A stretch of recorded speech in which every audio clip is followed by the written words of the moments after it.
We are in a state of emergency. It's all hands on deck. Need to act now. Needed to act yesterday. The month before, the year before. Our constituents, residents in California, are suffering mightily. They're being displaced, being pushed out.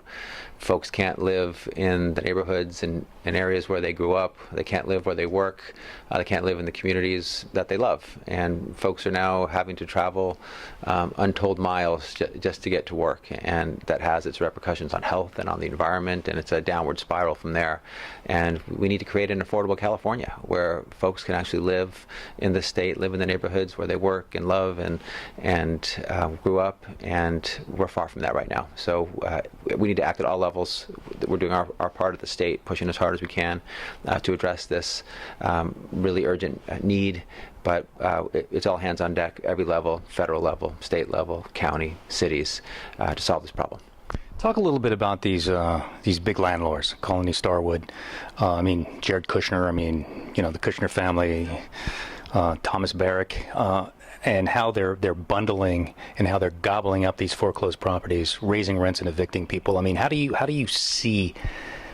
deal with that, and what do you think of that practice?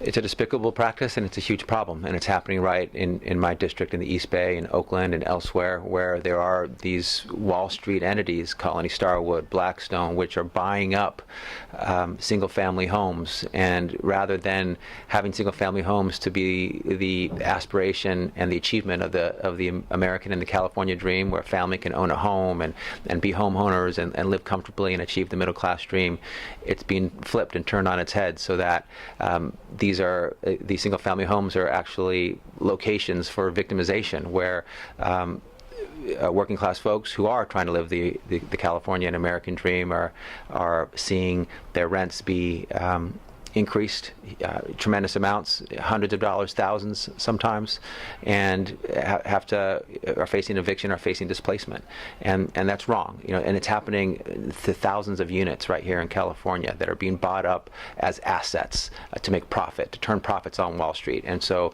what's happening is Wall Street profits are being elevated above everyday people living on Main Street, and that's wrong. And we need to change that, and we need to recommit to protecting our everyday people and everyday Californians living on Main Street.